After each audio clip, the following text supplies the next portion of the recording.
So welcome everybody. If you don't know me, my name is Matt Hardy. I'm the Program Director for Planning and Performance Management at AASHTO. And to all of you joining us online, welcome to a special Thursday edition of the TAM, the TAM Guide Book Club series. We try to have these on Wednesdays, but for two of them, we had to move them to Thursdays to sort of deconflict a couple things. This is our fourth book club meeting, and our topic today is improving the TAM financial planning aspect of your asset management plan.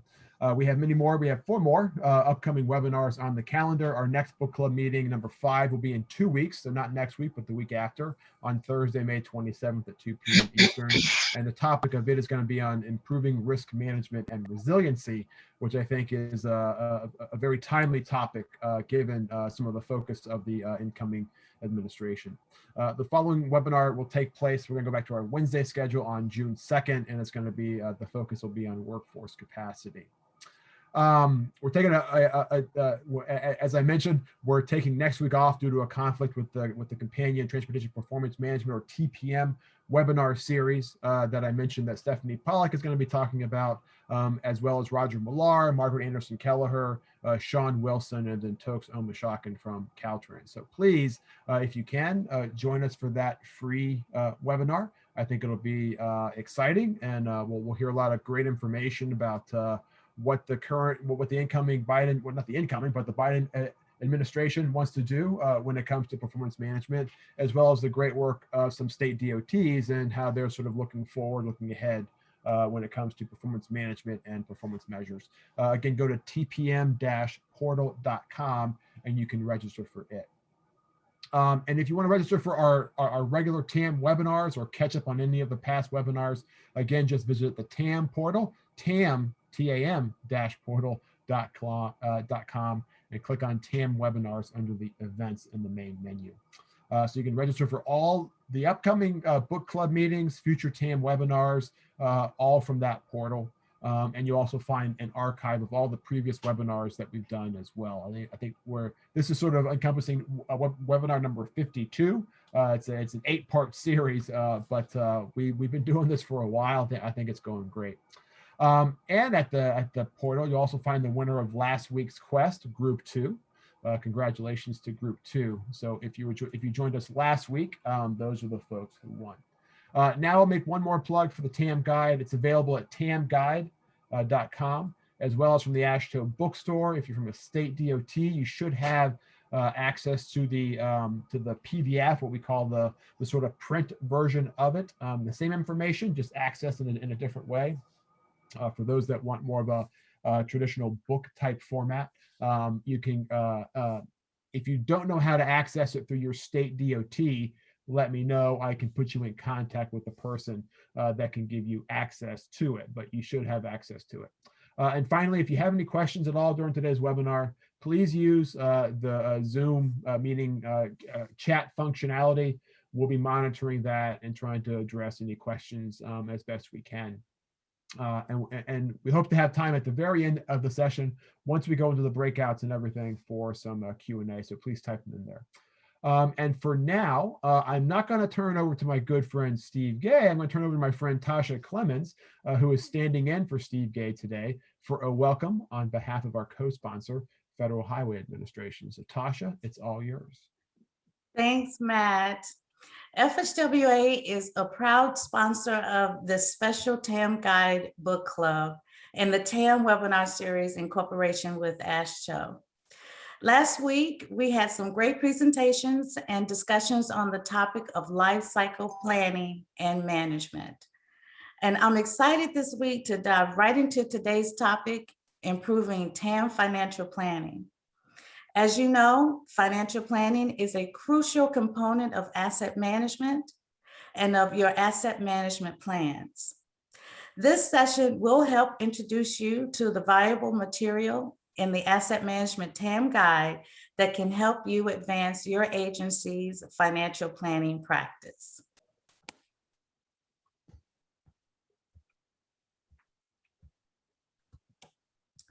I also want to mention 3 valuable FHWA resources. The first is the Asset Management Financial Report Series, which was completed in 2017. The second is titled Developing TAM Financial Plans, and this was also published in 2017. And finally, there is the recent Transportation Asset Management Plans Case Study 5, Financial Planning and Investment Strategies.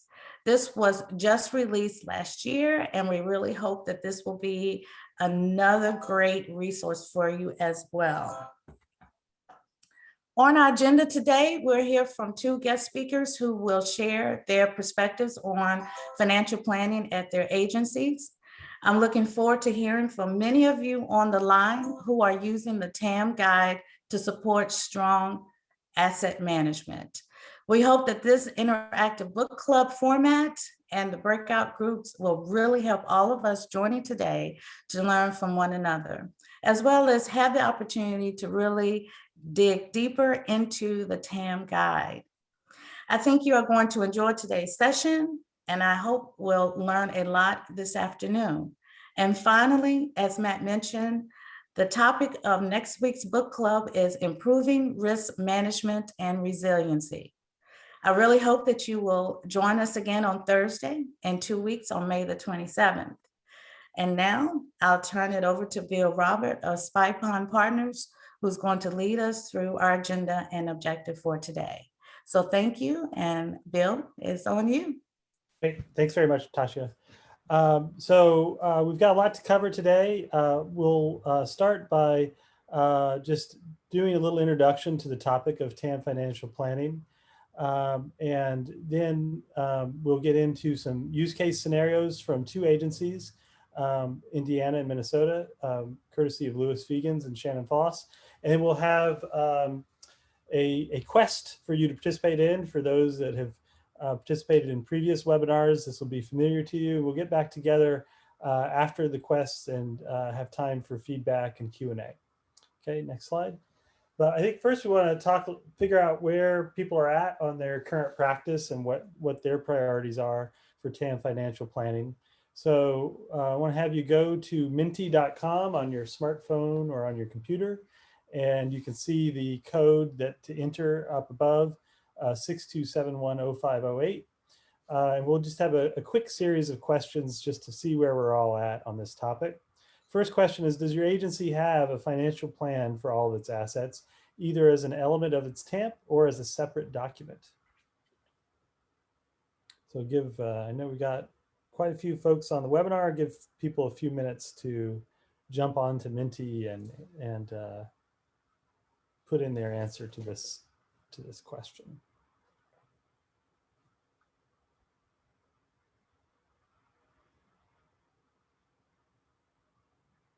This could be for any assets. Good question, Chris.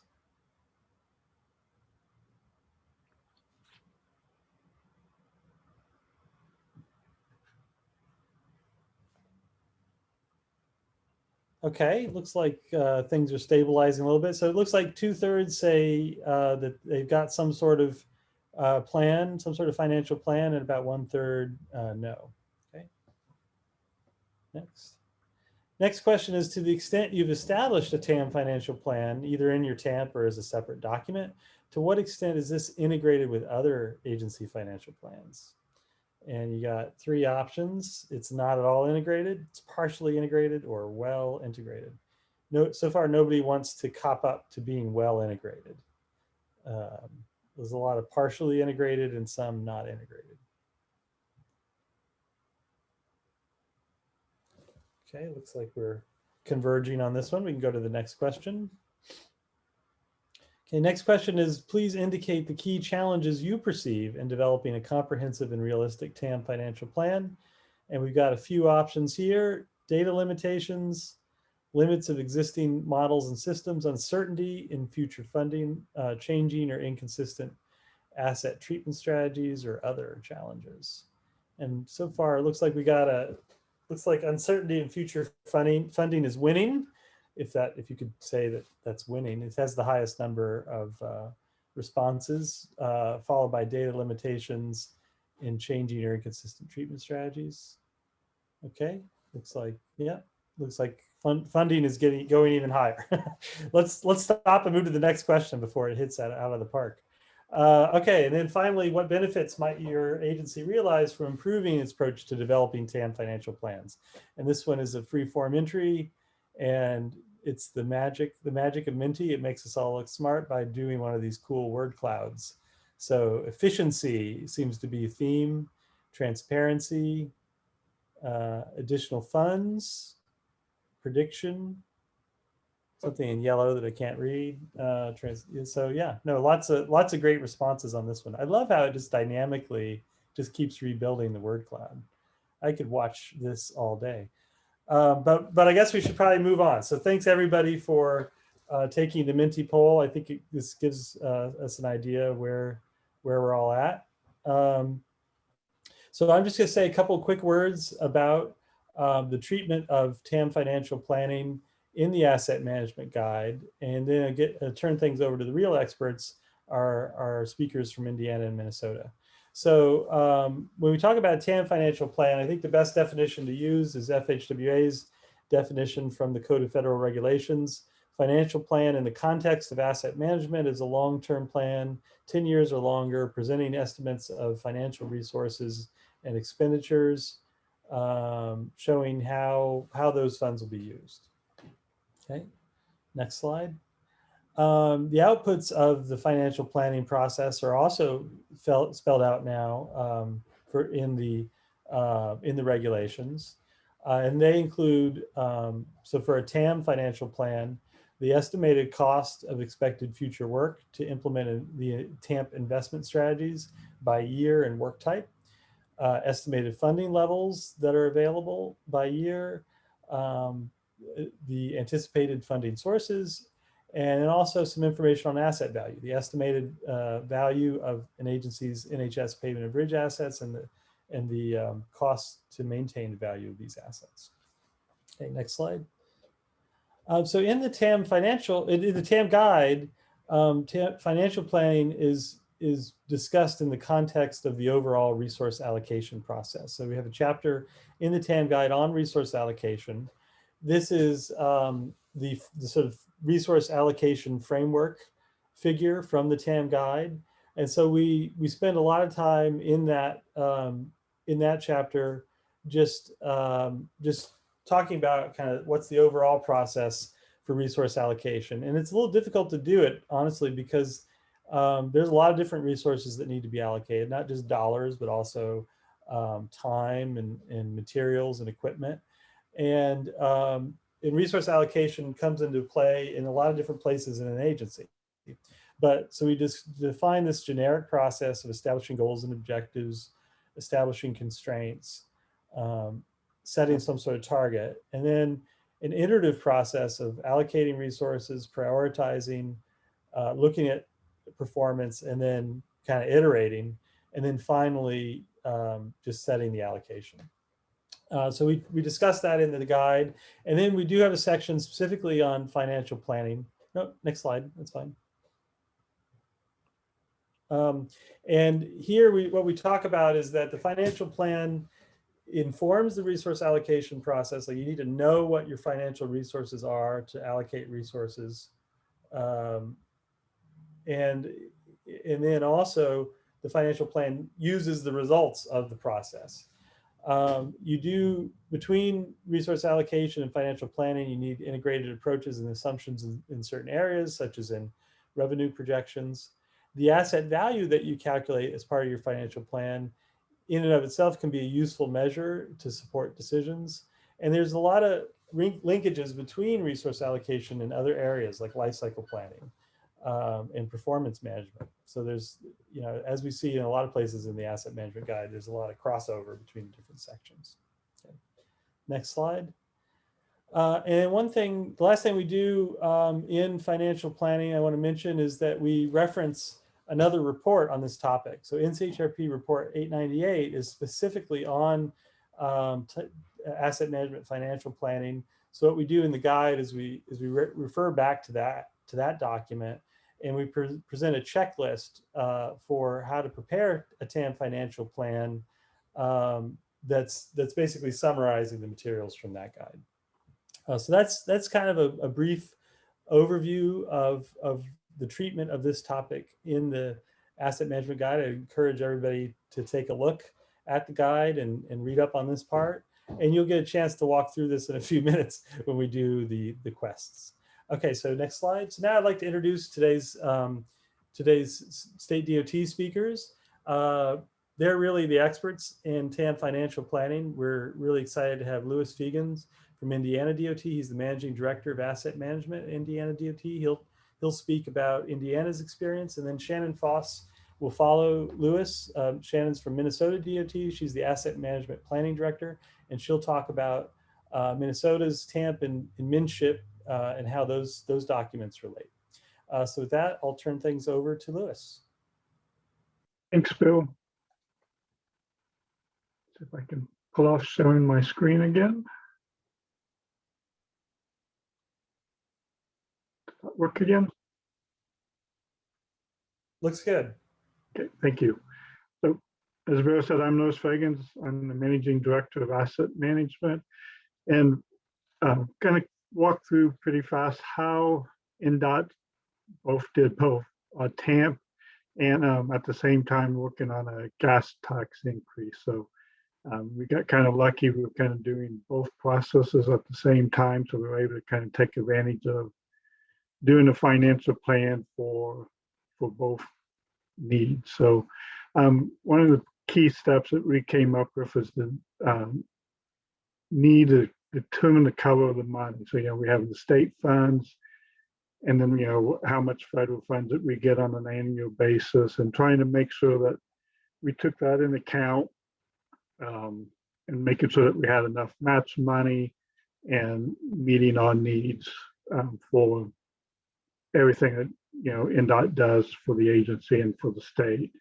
So as you can see on this chart, I think like most states, we have a debt service that we have to pay for. We have operations that pays for salaries, maintenance, routine maintenance of projects. And then how much money do we have for, capital program type projects, and how that walked across to both our needs and the for asset management and other, projects for the agency. Of the federal funds that we get, we on an annual basis, we get around 760 million. Core obligation is about 690. Usually we get about 55 million in redistribution, and then we have a penalty obligation for some safety stuff that we have to do every year. Also, kind of breaking down the money that we come in, how much of it, gets from gas tax. We do get some BMV restoration. We hope to be getting some toll revenue coming in. We've released a couple of toll roads, but kind of breaking down where the money comes into. And it also kind of helps you, looking at risks, for the funds coming in. Luckily, I am the asset engineer, managing director of asset engineer. We have a great team that kind of looks at the details of where money goes, how money comes in, and all that stuff. I always thought engineering was complicated, but after working with some of our finance people, I think finance and tracking money could be more difficult than even engineering. Like I said at the beginning, NDOT got lucky at the same time that we were starting to work on our TAMP. Governor Holcomb and Commissioner McGinnis started working on the next level of Indiana. We're kind of, requesting funds and knowing that we needed to take care of what we had, which, ties into the TAMP. But the governor, commissioner, and I and the team came up with, hey, we need to come up with a long-range plan to meet the needs for the agency, maintain our assets, and improve our assets. So we did get a House Enrollment Act 1002 passed. It passed in 2017. It gave us a fuel tax increase, but also gave us some sales tax on fuel as well. So as you can see, as we go out, our revenues will be increasing quite a bit. One of the keys for us was how do we justify the gas tax increase, but also truly showing the needs for the TAMP, in our asset management. So NDOT uses DTIMs. We chose, I know the federal highway rules are a 10-year. We chose a 20-year plan to determine our asset needs,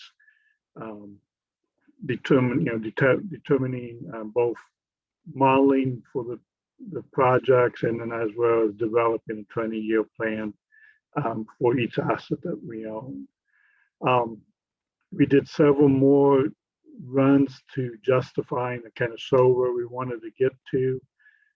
But so in the top three, so, we did an unlimited. So if, we had unlimited funds, where could we get to and what kind of conditions could we have? If we did nothing, what we would do, what conditions would happen. And then if we just maintain the funding that we had before the gas tax, what would we have and what issues would we have? And then, kind of the optimize, hey, we want to get to 3% for roads, for bridges, and 5% for roads. How much funding would that take? And as you can see in this chart, it's basically 390 million for road, and we did the similar thing for bridges. As you can see, as we built bridges and interstates, we've got some kind of more peaks and challenges with bridges. Sometimes we'll, we need more money and we need less money, but kind of worked out pretty nice on that one as well. One of the next steps that we did was, kind of that walk across, what federal highway and the TAMP work types versus the work types for, for the agency and how we, treat our products. So, matching those work types, speaking the same language so everybody knows what we're doing and talking about, was one of the other key things. So one of the biggest keys to determining, how we're going to maintain our roads and our bridges and our other assets was, kind of having that life cycle view of a life of a road or a life of a bridge, and determining what's the best way to maintain that. So as you see here, those three options, there's to do nothing and, what that does. Then there's option one that, provides a condition and makes a list of projects that you want to use and do. So preventive maintenance, minor structural, and then major treatments. And then, kind of walks through and it gives you the tools that you need to make the decisions, the best way to spend the money, where to spend the money, and what to do. One of the big keys that we had was, determining, that kind of that life cycle maintenance. So we build a new road, making sure we do the maintenance of, the crack filling, the blading and clipping the shoulders, ditching, stuff like that. Year 6, crack sealing again, patching if needed, blading the shoulders again, year 9, patching, and then, an overlay, having a life cycle plan for each asset and what you want to do for those assets. And then, for the different types of roads that we have, we had different plans. So a low volume, 500-600 vehicles a day, we might not do that major treatment until year 20 or year 21. That was the payment side of it. We had the similar process for bridges. So, we have almost 6,000 bridges in the state of Indiana. So, trying to make a plan for each one of those bridges and where that bridge is in the life cycle and making sure that we are maintaining the bridge and not letting it get to failure or get the replacement, and making sure that we maintain it at the cheapest level for the agency and for the community. Similar as the payment, deck cleaning, flushing, thin deck overlay at 10, rigid overlay at 33, and similar processes, for how do we invest each asset to make sure that we maintain. One of the other things that I think was a key for the agency is, so we did the modeling. So right now we're just getting ready for our 27 call. So right now we're running the models, predicting what we want to be at and where we want to be. We give that list of projects to our field staff, district staff.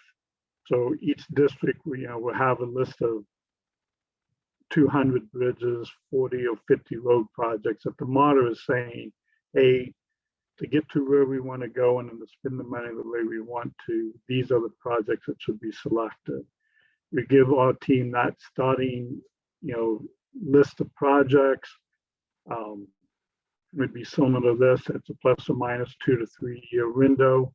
They kind of go out, look at them, say, yes, I agree to that need and that asset should be done now. Or no, I think we have some time, additional time. It can move out 2 or 3 years, and they have the power to go into our system, make those changes, and either accept, modify those changes. Everybody submits those projects to the back to central office. We do an analysis of, okay, hey, these projects were modified. What does that take us now? Are we still meeting our 20-year goal? Are we meeting our 10-year TAM goal by modifying these projects? If it does, we accept them all, and we get we implement them and start them in the capital program. If we have issues, we take that opportunity and we go back and work with the districts and saying, hey, we need to make sure we're moving the needle and we're meeting our needs and meeting the project. So I hope that helps. That's how Indiana is using the financial plans and modeling to meet our needs in our TAM. I hand it back to you, Bill. Great. Thanks very much, Lewis. This is fantastic. If you do have questions for Lewis or for Shannon, please either we'll have a little time, hopefully at the very end of the webinar, to discuss questions, but you can enter them into the chat in the meantime. But I think what we'll do is we'll turn things over to Shannon and have her present on Minnesota's approach to TAM financial planning. Take it away, Shannon.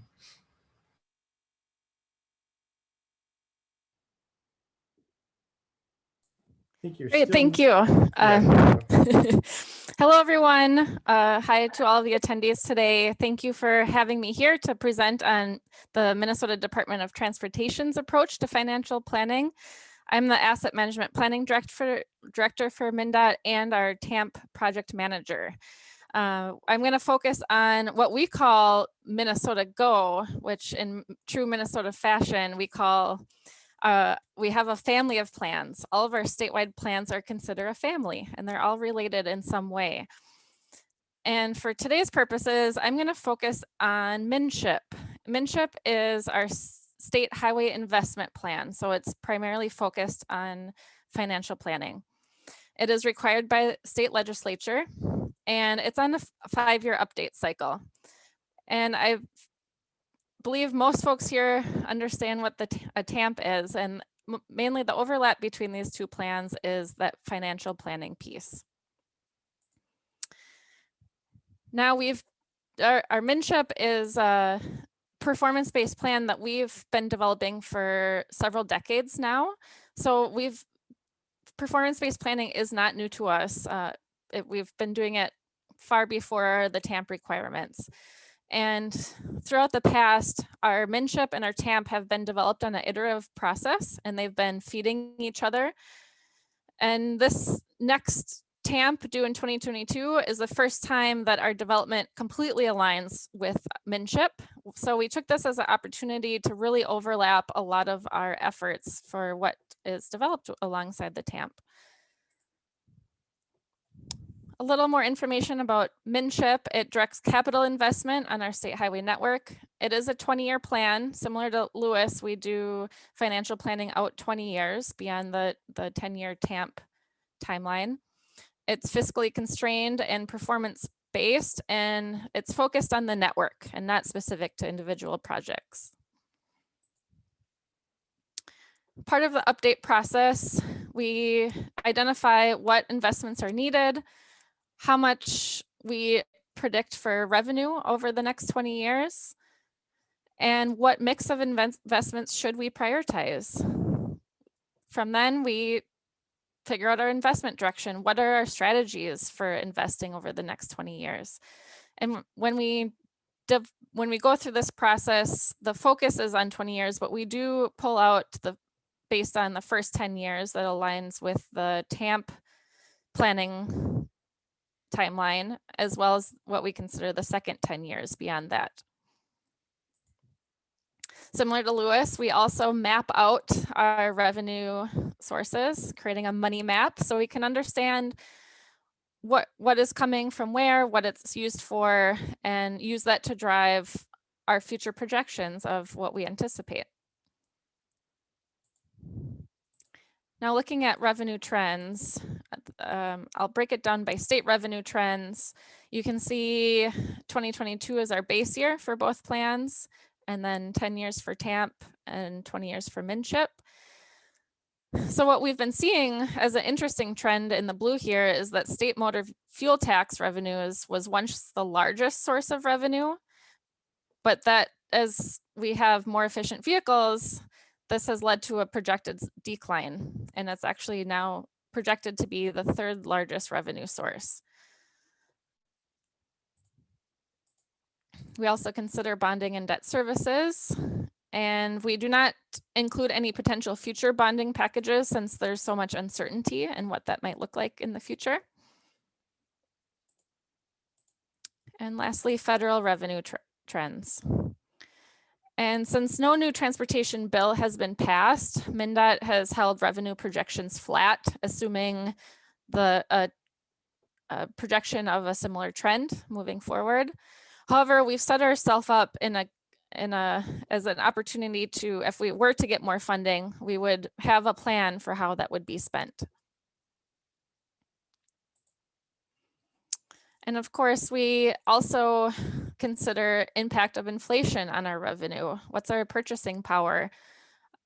Because that can significantly change how we consider how we plan for the future. Part of MNCHIP, it's a financial plan not only for assets, but for several different topic areas. So we recognize that we have a pot of funding that is a big piece of pie that needs to be split many different ways. So as far as asset management overlap goes, we have some overlap in regards to that piece of the pie that identifies the need for bridge pavement, rest areas, freight, and roadside infrastructure. Now, one exciting thing to note is that in previous MNCHIPs, we only focused on pavement and bridge. But as part of our TAMP process, we now have a much better understanding of additional assets. As a reminder, MnDOT has 12 total asset classes in their TAMP. So now that we have a better understanding of those assets and their conditions and their funding needs, that's now rolled up as a category in our financial plan under roadside infrastructure. Now, as part of the MNCHIP development, we develop performance levels within different investment categories. So we think about what's an investment strategy, how much would it cost to implement that strategy, what would our outcomes be as far as our condition, and what is the risk of underinvesting. So we can really see these different approaches of if we have less funding, what does that look like? If we have more funding, what does that look like in the future? And then what if we maintain the status quo? I'm going to give an example of our pavement portfolio from our last MNCHIP. So you can see all of those considerations in our performance levels. So the first one is where we will be with our current investment. So you can see the investment level broken out by the first 10 years and the second 10 years, and then what is our outcome? then we can see another scenario of what if we have more money, then what will our condition be? And you can see how those impact where we will be in the future. With these investment approaches, or investment scenarios, we create investment approaches, and this is used to communicate to the public. You know we don't have enough revenue over the next 20 years to address all of our needs. We have an estimate of future funding, and then we can figure out what is that gap between the two. So, for example, our last MNSHIP identified an $18 billion gap over the next 20 years. And with these revenue scenarios, we can say if revenues or trends were to change, how would we adjust our investment direction? And our MNSHIP is a very public-facing plan that goes through a lot of public outreach. And from our last MNSHIP, we received these priorities for additional revenue. So if we were to receive more money, what would MNDOT's priorities be, and what would the public priorities be? And you can see the first three in both outreach scenarios.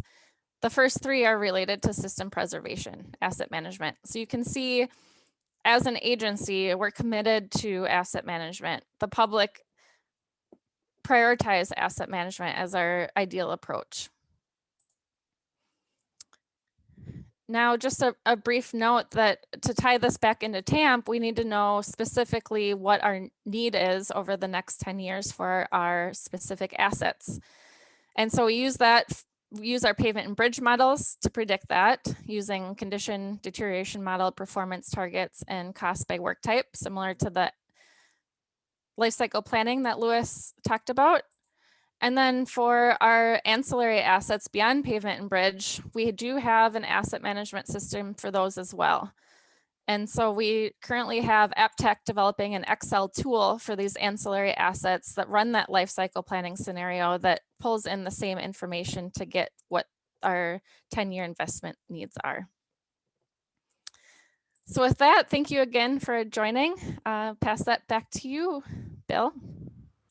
Okay, great. Thanks very much, Shannon. It's really fantastic to get these examples of what states are actually doing in financial planning. And in addition to what's we have in the guide. So at this point, though, we're going to give everybody a chance to wade into this area. We're going to divide up into groups. And we have 3 different quests, and you won't know what quest you're on until you get in your group. And I'll just briefly describe each quest. Quest A, similar to the case of Indiana DOT, your state is considering whether to increase funding for transportation asset management through an increase in the gas tax. You've been asked to perform an analysis to help determine how much funding may be needed and what the impact may be on the transportation system. You're kind of busy, so the governor has sent over some hand-picked staff members to help with the analysis. Unfortunately, they don't have any experience in asset management, so they're going to need some training. Quest B, the slightly different situation. The governor is called to congratulate your director on the fantastic job the agency is doing in maintaining asset conditions. As it turns out, you've done such a great job that the governor is recommending some of your funds be shifted to help stimulate other parts of the economy because, pandemic. The director has asked that you analyze the impact of what reducing funds for asset management will do. I understand that's going to be hard to do, so sent over some crack new staff members to help with the analysis. They don't have any experience in asset management, so they'll need training too. Okay, next slide. And then the third quest is Quest C. Your agency made it through its last TAMP, but everybody who was involved with that has since been promoted or they retired. So you're new on the job, but the agency's director has asked that you help improve the TAMP for 2022. And of course, there's also some new staff members to help out who don't have any experience. So for all 3 quests, we have it's a different situation, but a common set of questions. 1, what materials from the TAM guide might help these new staff members that you have get up to speed on asset management? And what additional information might you need that you don't see in the guide? 2, what sort of analysis would you perform to show the impacts of different levels of funding? And are there any specific measures that you'd want to show? And 3, if you take a look at the TAM guide, I put up a slide earlier showing a checklist on TAM financial planning. How well does this match up with what you might want to do for your analysis? Are there any steps that seem extra or that are missing? So we want to have you take a critical look at what's in the guide and how well it might serve people's needs. So like I said, there's these 3 different quests. I think next slide. We want you to join a breakout room. Once you're in the room, you'll find out which exact quest you're on. And I think the quest will have about 25 minutes. We want to get back together at 10 minutes after the hour and have each group give a brief recap of what they found. So wanted to take a few minutes to see how we did with our quests and how the folks answered the different questions. So I'm going to try to figure out who was in the different rooms. And why don't we start out with Frances Harrison? Do you want to go first and sort of talk about how your group did? Sure. So I think we did really well. We talked about the materials that might help someone get up to speed with TAM, and someone noted that there's a section on TAM basics. There's the landing page that says new to TAM ? So those were 2 really easy to find resources. Someone also suggested the section 3.2 on internal coordination, just to provide a context for who do you need to work with. And then with respect to financial planning, obviously, chapter 5 and 5.3.1, the specific sections about the financial plan. And one person said they've sent their staff to the TAM guide, and it's a great resource in terms of providing an overview, but then sending you to more detail. One person did say that they tried to search for transit because they want to try to integrate more the approaches to transit asset management plans and highways, and they didn't find much on that. So that was just a comment. And then on the analysis, this kind of analysis of investment performance was pretty, I guess, commonly done. And in terms of the report, the checklist was and all of 5.4 was valuable. There was a practice example from Colorado, which was helpful. Someone suggested maybe referencing other reports on dealing with inflation in this whole analysis. And in terms of training, staff could start there, but obviously they'd need training in the tools like the asset management systems to do scenario analysis. And then someone said it was good to see the references to risk. And then the last one on the checklist, the main comment was every single section of that checklist should have something on stakeholder buy-in, meeting with different groups and making sure that when you get to the end, you have a plan that's implementable that people will buy into. So we had a good discussion. Great, thanks, Frances. I'm looking at time. I'll just sort of kind of go down the line here. Hannah? Sure, I can share briefly. All right. So we had some of those similar things that Frances noted in the first question, definitely the chapter 1 TAM guide intro, but also the just section on getting started with TAM seemed to be pretty helpful. Someone also suggested going to the FHWA TAM website. Then we really discussed here like what other information folks would need to gather to start doing this analysis. So things like being familiar with the state's revenue sources, where the funding's coming from, doing an inventory of assets, projecting into the future. So we kind of started to identify those checklist items from the third question up here. So then in the second question, folks definitely thought that the chapter 4 life cycle planning was a helpful resource for planning your analysis, practice examples in there. And then chapter 5, the resource allocation process that Bill mentioned as he did his presentation too. And then finally, we did look at the financial plan checklist, felt that we identified a lot of those checklist items through our discussion. And so that the checklist was pretty good. Did note that maybe it was missing consideration of kind of that opportunity cost or additional money spent due to delays or things like that. And then definitely wanted to make sure that risk was a consideration as well. Great, thanks, Hannah. Next up, Margaret. All right. So we were going to divide and conquer in our report out, but I think I'll just do it just because of time. So similar things to what both Francis and Hannah have talked about is what we found in our quest. So again, the first question, definitely the section on the landing page related to if you're new to TAM, click here. That also came up as a good resource for people to help orient the new staff. We also went to section 4.3 and just understanding the life cycle planning or long-term planning aspects of TAM, and then linking that back to financial planning. For the second question on these types of analysis, section 5.2, which talks about different resource allocation methods, that came up, and we talked about the different options, the different resources available there. And then again, similar to what Francis and Hannah said in looking at the checklist, one of the things that was a little bit different is in our group, we had a couple people who are new to TAM. And so, you know, looking at the guide maybe for the first time, and in those cases, the financial planning checklist to them was a great start. But one thing we talked about is, you know, in the checklist, the last item is incorporating asset value into the financial plan. And so we then had to go back to the guide to figure out how do you do that exactly. So we did a search for asset valuation and continued to use the guide in that way. So yeah, altogether, we also, I think, did fairly well and had similar results as Francis and Hannah. All right, great. Thanks, Margaret. There's a comment from Todd Shields.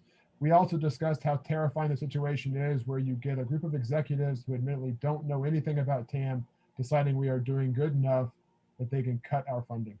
Yes, that came up as well. Yeah, that's kind of, yeah. All right. Thank you, Margaret. Next up is this guy named Matt Hardy. So I will speak for him. So we had a good group. We had Lisa Letney from Oregon DOT was there and basically said, hey, I'm the new asset management director at Oregon, and this fits me to a T, this scenario. So if you have any extra money or you want to give some pro bono services, like from the consulting side to Lisa for Oregon, she is, I think, willing to accept those, just help and stuff like that. We don't want to recreate the wheel. But I think we had a good discussion. I think we talked similar to what others kind of focused in on. I'll try to highlight, I think, 2 or 3 things that were kind of unique. One was for the question number 1, talking about what materials sort of outside of the TAM guide. There's the TAM financial planner that we kind of made reference to that we think would be useful in this situation. And just, you know, that there are lots of other resources. If you have like new staff and everything coming in, the AASHTO TAM guide is good. But you can also reach out to other resources, other state DOTs. You can go to the TAM portal and look at all the other state DOTs TAMs, and that might help you. Or just to your FHWA local staff might be a good resource as well. And then the other one that I want to sort of mention is the last one in terms of that the checklist for the TAM financial plan. And I think what we talked about was the checklist is great. It's very comprehensive, but it's not as actionable as it could be. Like they had lots of statements, 10 or 12 statements for each of the 5 major, you know, checklists. It'd be good to be able to, you know, link that or click that or somehow connect it back to other resources. So if it says run scenarios, well, what does that mean? Click on it to be able to go someplace else to do some, how do you run the scenarios or kind of what do you do? So make it a little bit more, I think, actionable, that checklist. So I don't know if anybody else from my group, Mark, there was Kathy, there was Lisa, there was Yuna. Did I miss anything? Nope. Hearing none. All right. So thanks to my group, we won, I think, clearly, hands down. And then the last one is I think Bill Robert, group number 5. Or Oh no, I'm sorry, William Johnson. Sorry. I'm gonna screw up the TAM portal website again, just for that, Matt. Ours were the same questions, but our context is different. And I would like to say that ours is probably the more reasonable context, is that, hey, your staff is retired, promoted, or stolen by consultants. Now you're in charge of teaching everybody else how to do this stuff. Like everybody else, of course, we quickly identified the TAM basics, but also there are some other things that we identified as good references to look at. One of which is, of course, the FHWA website. Within that website, there is the contact list. Now, if you have a governor saying, hey, we're cutting your budget, you probably don't have time to answer phone calls from people asking how you do what you do so well. But that contact list is there, and it tells you who's your counterpart in other states. Always good to reach out to your neighbors or identify the people that you've heard on webinars, ask, how are you doing this stuff? In addition, there's this thing called the FHWA Guide for TAM practitioners. It's supposed to be a one-pager. It's like almost 2 pages. But in that, it was really designed for that first generation asset management practitioner. And within that, it's a PDF with linkable documents, tells you what the minimum requirements are, also gives you a quick guide to things like tamguide.com, TAM portal, but also all of the more recent NCHRP research projects that have been done. Then, of course, NHI training. If you don't know what you're doing, probably be a good idea to take some training courses on that. Then, of course, TAM portal. One thing I want to point out with the TAM portal is, besides having that list of events that are coming up, it has recordings of previous webinars that are on there. So it serves as sort of a memorialized place for information. It has your webinars, has upcoming events, has links to the TAM guide, to the ERM website, all in one handy place. Now, when it comes to the type of analysis, we have a bunch of links for the type of analysis to use. I think what's more important is the type of analysis that exists outside of the financial planning, which is be great to have some risk-based approaches towards managing changes to funding. Also understand that, yeah, your LCP strategies may change, and that may affect your ability to achieve targets.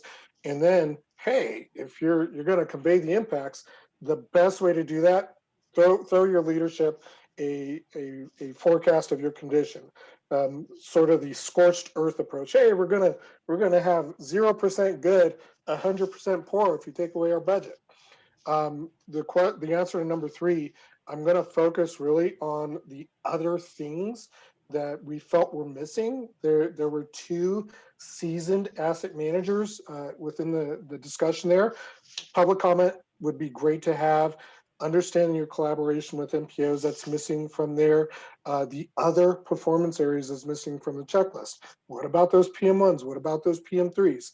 Again, those risk management approaches, as well as where in this do we understand what the original cost of a project was? That would be great to know as you're conducting your financial plan, especially that valuation piece. Back to you. Great. Thanks, William.